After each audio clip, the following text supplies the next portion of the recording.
नमस्कार दोस्तों, ओम नमः शिवाय। आज हम आपके लिए शिवरात्रि की कथा लेकर आए हैं। कथा सुनने के बाद आप हमारे चैनल को सब्सक्राइब करें, बेल आइकन को प्रेस करें ताकि हमारी वीडियो की नोटिफिकेशन सबसे पहले आप तक पहुंचे। वीडियो को लाइक और शेयर जरूर करें। इस बार सावन शिवरात्रि का व्रत 26 जुलाई को रखा जाएगा।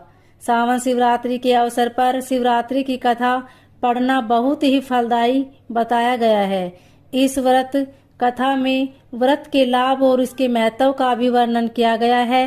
कहते हैं कि सावन शिवरात्रि के दिन इस कथा का पाठ करते हैं, शिव कृपा के भागी बनते हैं।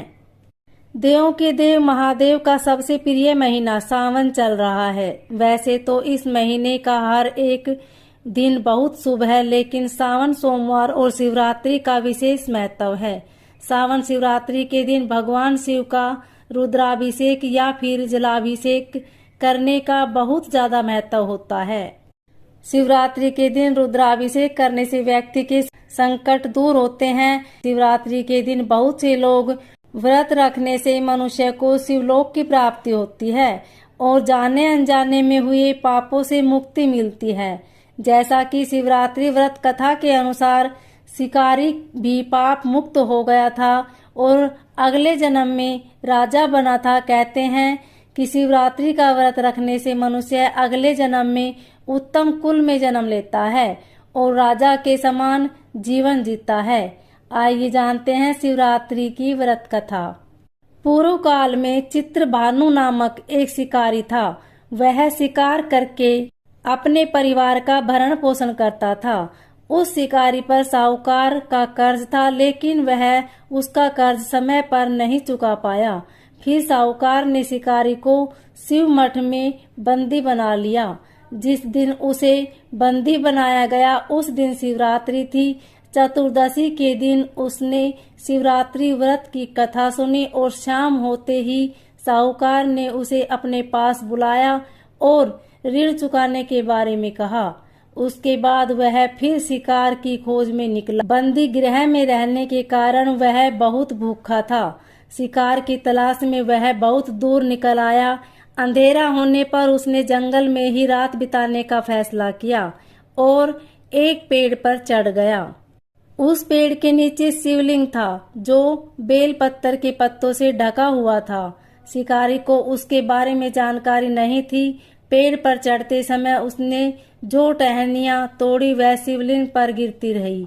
इस तरह से भूखे प्यासे रहकर शिकारी का शिवरात्रि का व्रत हो गया और शिवलिंग पर बेलपत्तर भी चढ़ गया। रात के समय एक हिरनी पानी पीने तालाब पर आई। शिकारी जैसे ही उसका शिकार करने जा रहा था, हिरनी बोली, मैं गर्भवती हूँ, शीघ्र ही प्रसव करूंगी। तुम एक साथ 2 जीवों की हत्या करोगे। मैं बच्चे को जन्म देकर तुरंत तुम्हारे सामने आ जाऊंगी, तब तुम मुझे मार लेना। शिकारी ने हिरनी को जाने दिया। इस दौरान अनजाने में कुछ बेलपत्तर शिवलिंग पर गिर गए। इस तरह उसने अनजाने में प्रथम प्रहर की पूजा भी संपन्न कर ली। कुछ देर बाद एक हिरनी उधर से निकली। जैसे ही शिकारी उसे मारने के लिए धनुष बाण चढ़ाया तो हिरनी ने विनम्रता पूर्वक निवेदन किया, हे शिकारी, मैं थोड़ी देर पहले ही ऋतु से निर्वित हुई हूँ, कामातुर विरहिणी हूँ, अपने प्रिय की तलाश में हूँ। अपने पति से मिलकर मैं तुम्हारे पास आ जाऊंगी। शिकारी ने उसे भी जाने दिया। रात का आखिरी पहर बीत रहा था, तब भी कुछ बेल पत्थर शिवलिंग पर जा गिरे। ऐसे में शिकारी ने अनजाने में ही अंतिम पर की पूजा भी कर ली। इस दौरान वहां एक हिरनी अपने बच्चे के साथ आई। उसने भी शिकारी से निवेदन किया और शिकारी ने उसे जाने दिया। इसके बाद शिकारी के सामने एक हिरण आया। शिकारी ने सोचा, अब तो मैं इसे यहाँ से नहीं जाने दूंगा, इसका शिकार करूंगा। तब हिरनी ने उससे निवेदन किया कि मुझे कुछ समय के लिए जीवन दान दे दो। शिकारी ने पूछा। रात की घटना उस हिरण को सुना दी। तब हिरण ने कहा कि जिस तरह से तीनों पत्नियां प्रतिज्ञाबद्ध होकर गई है, मृत्यु से अपने धर्म का पालन नहीं कर पाएगी। जैसे तुमने उन्हें विश्वास पात्र मानकर छोड़ा है, मुझे भी जाने दो। मैं उन सबको साथ तुम्हारे सामने शीघ्र ही उपस्थित होता हूँ। शिकारी ने उसे भी जाने दिया। इस तरह सुबह हो गई।